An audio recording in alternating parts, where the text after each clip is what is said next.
Hey ghoul friends, it's me, Adrian, or Ayden either way. You're still listening to Susto, the podcast of Ookie Spooky Scary Stories. How the heck are ya? I'm doing well. I hope you are too. If you're new, welcome. Thank you for joining us. Go ahead, pick a seat, any seat you want. Or you can stand if you want to also, that's fine, that's okay. And if you're not new, welcome back. Thank you for being here again so much. Truly appreciate it. Right off the bat, I'm going to do this now, and I'm going to do it again before I start the story. Just a quick content warning or trigger warning for this episode. It's going to be very gory. I'm going to be talking about a murder story, basically. And I'm just going to quickly explain it right now before we do anything else. It's a story about a mother who murders her 3 children. It's not extremely detailed, but there are some pretty disturbing details in the story. It's just like a disturbing concept to begin with. So just to give you a heads up about what we're going to be talking about today. So aside from that, another thing I want to kind of mention to you all, a lot of you may not know, but I have done Easter eggs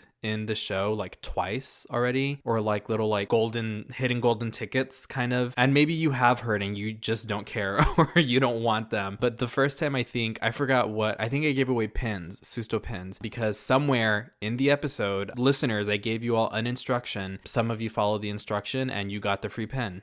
That's as easy as it was, just because I kind of wanted to gauge like where people are listening, where they're not listening, and all that. There's not going to be one in this episode, obviously, because I'm telling you now, but it might happen again in the future. And most recently, out in the Mal de Ojo episode, I did the same thing, put somewhere in the episode that if whoever was listening at that point and didn't like skip through, or I don't know, even like just for listening to the episode, they did what I asked them to, and then they got the Mal de Ojo sticker. So just letting you know, it pays off to listen to the entirety of the episode. I know that you might loathe the way that I sound or the way that I speak, but that's fine. You don't have to like it. But I would assume that you wouldn't be here if you didn't, right? I don't know. Anyway, that's one way that you can help me and help this show, is by just letting it play all the way through. I know I ramble sometimes. I probably like talk about things that you absolutely do not care about, but just letting you know, that's a thing that happens, or that will be happening every now and then. Not every time. So I'm sorry, can't do it all the time because I don't have like all the free things to give away, but still. Also, another way that you can help out with the show, if you don't want to listen all the way through, I guess,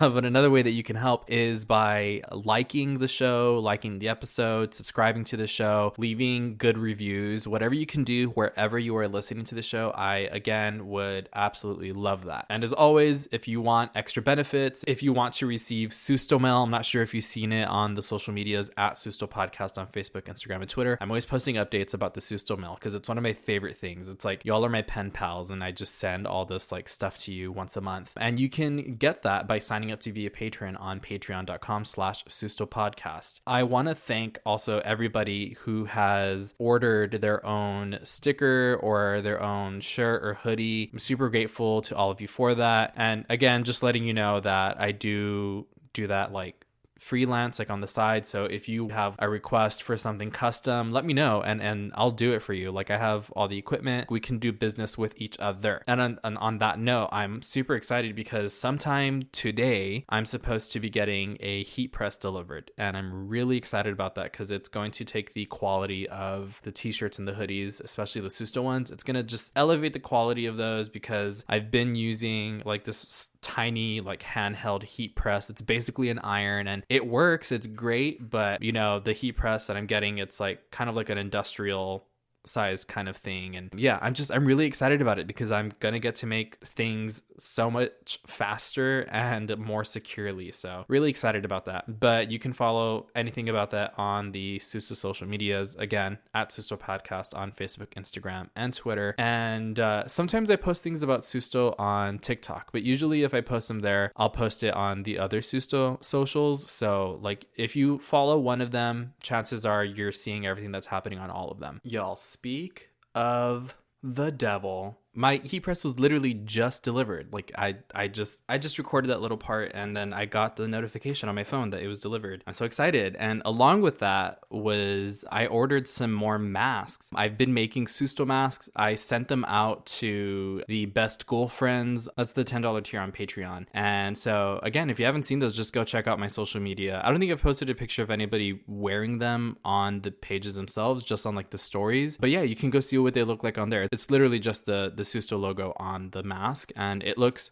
super cool. Again, they take so much work, but if you want one, you can sign up to be a best school friend, and you get a bunch of stuff this month and because I also still have some of those planchette pins left, or you can buy one of those masks from me. Just let me know. Again, message me, email me, and as always, if you have your own scary story, audio, video, recording, what have you, you can leave that in a review or email it to sustopodcast@gmail.com. Okay, so we'll just go ahead and jump into the story now, but again, I want to give you a second warning that the contents of this episode are extremely graphic. I do go into some detail about the murders of 3 children by their mother in this episode, so this is your warning before we jump in. And aside from that, I hope you enjoy it. I know this one's a little bit more like on the true crime side of things, but I mean, it's still scary as hell. And there are a little bit of some paranormal elements to this story. So go ahead and give it a listen, and I hope that you enjoy it. And I'll be telling you the case of Claudia Mijangos.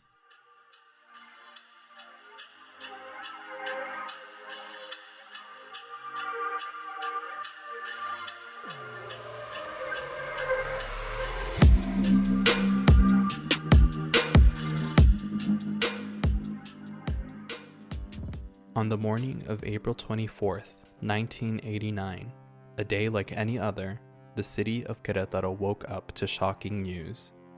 Claudia Mijangos murdered her 3 children. She was a religious and exemplary housewife who, in a psychotic outburst, changed her life and that of an entire city. Claudia Mijangos, now also known as the Hyena of Querétaro, was raised in a middle-class family. In her youth, she won the title of Mazatlan's beauty queen. After graduating, she married Alfredo Castaños Gutierrez. They had 3 children.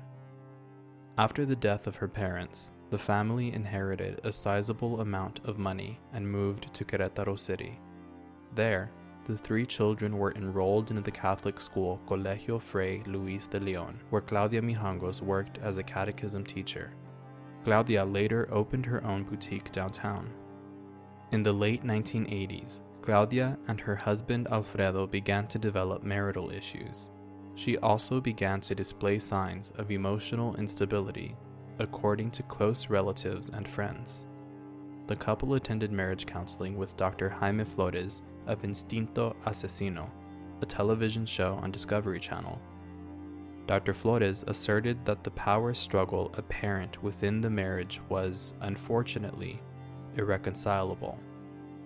Shortly after, Claudia became obsessed with Father Ramon, another teacher at her children's Catholic school, a detail he would go on to deny. Eventually, Claudia and Alfredo separated in 1989. When Claudia was 33 years old, she began to experience severe psychotic attacks in the months preceding the murders. These attacks reportedly involved hallucinations of demons and angels, which left Claudia psychologically decomposed. On April 23, 1989, Claudia's husband picked up their children from school and brought them to Claudia's home. There, Claudia and her ex-husband engaged in an intense argument. He probed her about her relationship with Father Ramon and articulated his desire to get back together. Furious, Claudia defended Father Ramon and rejected Alfredo's desire to rekindle their relationship. Before he left, Claudia threatened him, saying he would be sorry. After locking the door behind him, Claudia went upstairs to tuck her children in bed and went to sleep. A few hours later, on April 24, 1989, at around 4 in the morning, Claudia Mijangos awoke to loud voices in her head. She stated that the voices told her Mazatlan has disappeared, and that all of Querétaro is a spirit. The voices inside the head of the former beauty queen did not stop talking. They told her that her children were demons that prevented her from being with Father Ramon. Desperate, Claudia called her friend Veronica Vasquez, who asked Claudia to calm down. Her friend Veronica promised to come in the morning to help her. Following the call, Claudia got out of bed, put on one of her dresses, went to the kitchen, and took 3 knives while her children still slept peacefully. At about 5 in the morning, Claudia woke up her 6-year-old son Alfredo and attacked him with a knife. Leaning on the child's bed, she grabbed his left hand and completely amputated it. The boy screamed in pain and terror. Awakened by the noise, Alfredo's eldest sister, 11-year-old Claudia Maria, came to the room and begged her mother to stop. Switching knives, Claudia rushed over her eldest daughter and stabbed her 6 times. Wounded, Claudia Maria managed to leave the room and loudly pleaded with her mother for mercy. The screams of pain and despair woke up the neighbors. Claudia took the 3rd knife and stabbed her 9-year-old daughter Ana Belén in the heart. Claudia ran downstairs, searching for Claudia Maria, who had fainted on the dining room floor, and stabbed her again. She then dragged her upstairs and placed her lifeless body in the master bedroom. Experts have indicated that the attack against the children lasted at least 3 hours. Some versions of the case say that Claudia, after carrying out the triple filicide, lay next to the bodies until dawn, and that hours later, a neighbor from the Jardines de la Hacienda neighborhood was the one who entered the house and discovered what happened. For several weeks, the local press reported what took place. Mijangos was questioned and claimed to not remember the night and seemed to be unaware of the final fate of her children. According to the interrogation, she was delirious, saying that her children were sleeping and she had to prepare breakfast and get them dressed for school. 32 years after what happened, Claudia Mijangos Arzac is now 65 years old and has been incarcerated since September 19, 1991, in the psychiatric annex of the Women's Center for Social Readaptation of Tepepan, south of the Federal District. Mijangos was expected to be released in 2019 after she served her sentence of a 30-year minimum. However, no one has come forward to complete the process releasing her and accepting the responsibility of taking her into their care. The house of the Hyena of Querétaro, where the tragic murders occurred, for years was the scene of satanic rituals until the house was completely bricked up.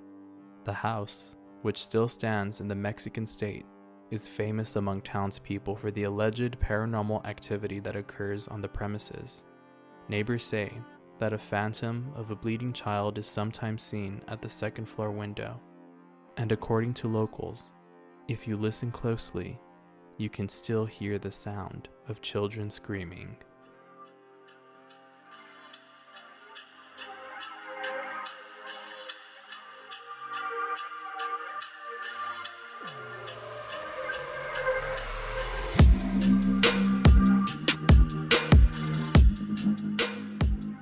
Okay, so this one was actually, it was pretty tough to put together. I think of myself as a person, or like in my experience, I'm the type of person I can listen to like gory stories, to like really horrendous things. I listen to true crime podcasts and I watch the shows and the movies and all that. But I can honestly say it feels different to go looking for these details. I don't know. It's scary.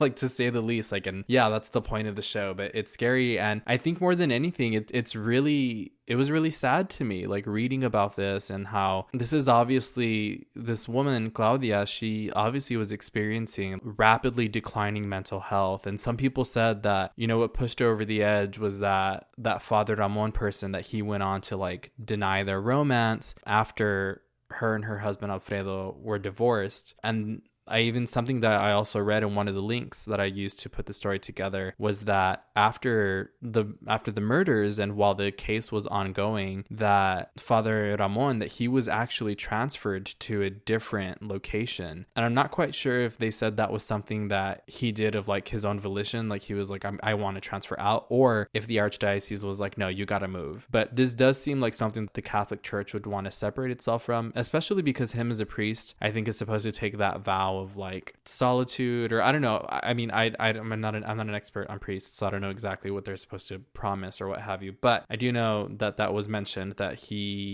their relationship was kind of scandalous because he's a priest, and the priest is not supposed to be with someone in a romantic way. And so but apparently that was something that pushed over the edge, is that the priest, Father Ramon, that he ended the relationship with her. And that could have been for a number of reasons. It could have been that maybe he also saw her mental health was deteriorating, and he just decided that he didn't want anything to do with that. And so then that pushed her over the edge. But it would be really interesting to know what the correlation between her saying that the voices were telling her that her children were demons that were preventing her from being with him, and like what the actual truth is. But I feel that'd be hard to tell without hearing what this Father Ramon person has to say. And I feel like they really probably wouldn't go on record, especially if there's still someone that represents the church. Yeah, I don't think that's something that they would be willing to discuss. And I can respect that, because that's really traumatic for everybody that's involved. You know, you're with this person and you decide, you know, maybe I shouldn't be with this person, and then something like that happens. She killed her kids, and it's like, I don't know, it's traumatic for anybody that knew her directly in it. And I think, I mean, personally, for me, I feel like it would be really traumatic in a way of what could have been done to prevent this, and like not only to save her children, but also to help her. Like, she was suffering. Hearing this story, you know, this is a person that was not well, and like she was hearing voices in her head. And it may have been the Wikipedia or one of the links that I looked into about her story, I think after, you know, the case was done and she was sentenced to that annex or to wherever she was held, that she was formally diagnosed with schizoaffective disorder. I feel like it's something I've mentioned on the show before. Like, it's there are not enough resources for mental health, I think, in most places of the world, but even in America. And this is, you know, I feel this case, unfortunately, this isn't something rare. I mean, yes, it's rare enough, but it's not something that has never happened before. It's not something that we don't hear. Like, there are many stories where people reach some sort of peak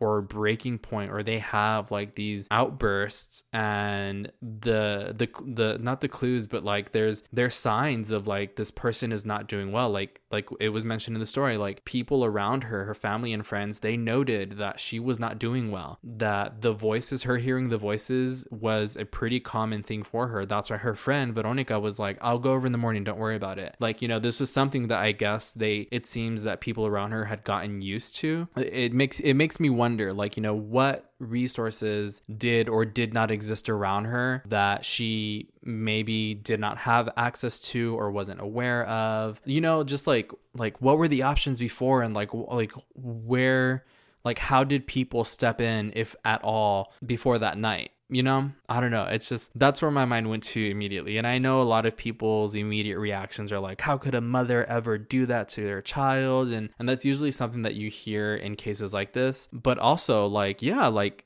really let's dig into that question. How can a parent do something like that to their child? Typically the case is that person is not well. There are some people out there that I think are just pure evil, and they are bad people, but a lot of the time, a lot of cases that I've seen, you know, this whole demons told me to kill my children or voices told me to kill my children, this isn't the only story like this that I've heard, as I keep mentioning it, just because I know I've heard another story like this where a parent killed a child, and, you know, during the investigation, that's what came out, is that they confessed, well, yeah, the devil made me do it, like, obviously. And then it's like, okay, there's obviously something going on with this person. Yeah, I don't know, just my brain, that's the first place it goes to like a mental health aspect. And do not confuse this at all with me saying that anybody who is living with some sort of mental illness or what have you is capable of doing something like this, or they're all a danger, because that's not the truth. Like, mental illness, like many things, is it's complex and it's different for each person. And the best we can do, again, is provide resources to people instead of fucking budget cuts and what have you. But again, I just want to make sure that we're clear on that I don't want us to group people with mental illness as just one type of person. You know, this happened to be someone who is suffering severely. And again, it goes, I feel like I've said it 100 times already and it hasn't even been that long. Like, it goes back to, how could we have helped this person, really? I guess there's not really much context for me to dive into with this aside from just talking about really that mental health aspect. But like I mentioned earlier, it's a type of story that I've heard before where people reach a breaking point for whatever reason, and whether it's true or not, they then go on to cite their reason as like, well it's because there's demons around me, or this person was a demon, so I had to save them, or I had to kill the demon and they just so happen to be in that body. Like, it's really creepy, scary stuff. And then the fact that people went on to use the house, like after it was empty, as a site for satanic rituals. Based on the Satanic Panic episodes, who knows how much truth there is to that. I mean, call me old fashioned, but I do my satanic rituals at desecrated religious sites, not people's homes. I'm kidding. I don't do any of that. Not that way.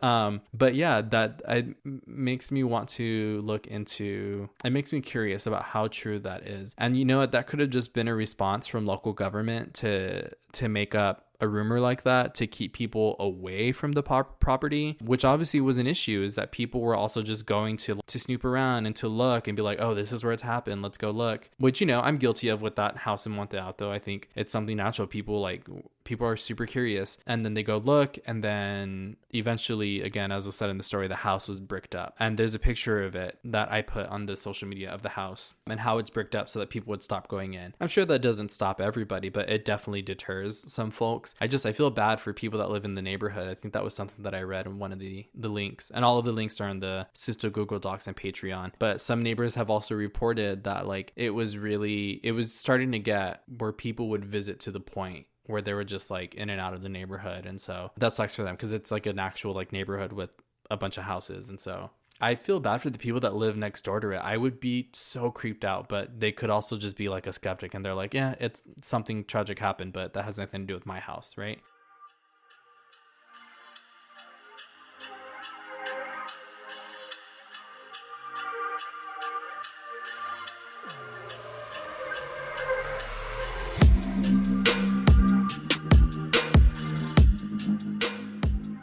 Also, one quick thing on the post for this episode, and I'm going to put a warning on there as well, as there's a picture on the Wikipedia there's 3 pictures. There's one of the knives, some knives in a cabinet. I don't think it's the knives that she used. There's another picture of one of like the floors, and it's really gory and bloody. And then there's another picture that it's the dress that she wore, and it's this pink dress, and it's covered in blood. And I am gonna put that on the Instagram, but it's gonna be like the last photo on like the swipe thing, and I'm gonna put a warning at the beginning, like a blood warning of this dress that was worn during the murders, so that you don't have to like automatically see that. And I probably won't even put it on Twitter and Facebook, because there's no way to hide a picture that way. I think I can do like the sensitive content warning on Facebook, maybe Twitter too, but if I can't figure it out, I'm not gonna chance it, because I don't want to like expose you to something like that you didn't agree to looking at. Some people just don't want to see it, and that's fine. Thank you for listening to this episode. I know it may have been hard to get through, and some of you may have just like clicked away from it after I gave that first warning. And I mean, I respect that. That's fine. I know that not everybody wants to hear about everything, especially something like that. But I did want to tell the story, because I think it's, like I said, it is scary to think that people are capable of something like that. And then it's scary to think that the resources aren't properly put in place or accessible to prevent something like that on a larger, more systemic scale. Just something to think about. But yeah, thank you for listening. As always, follow the social medias at Susto Podcast on Facebook, Instagram, and Twitter for any and all updates on the show. Please, please, please, if you have a chance, leave a positive review, a 5-star rating, like the episode, like the show, subscribe to it, whatever you can do on the platforms that you are listening on. I would greatly appreciate it. And if you have your own scary story, audio, video, recording, anything, what have you, you can send that to me through a review or to sustopodcast@gmail.com. And again, if you want some goodies, every month you get at least Susto mail. Most times I'm coming up with new things to give to my patrons. And yeah, as soon as you sign up, you get everything that past patrons have gotten. So I don't know if you've seen the picture, but on social media, I posted new patrons right now are getting the original Susto logo sticker. They're getting the new Susto logo sticker, a Mal de Ojo sticker. And if you sign up to be a best ghoul friend, on top of those things, you get the holographic best ghoul friend sticker, and you get your very own Susto mask. And then, of course, you get all the other benefits. And if you don't know what they are, visit the Patreon. The link is in the bio of all the social medias, and you can peruse and see what you want to sign up for. I totally messed up, and I forgot to give the shout out of the patrons on the Susto social medias for the month of January, and I'm super sorry for that. That is completely my fault. It's something that I just I completely lost track of and looked over, but I'm going to go ahead and do that now and for the month of February so that I don't try to do it later and then forget. So a big shout out to all of my current patrons for the month of January and February. That's Victoria Valdez, Emily Armani Villarreal,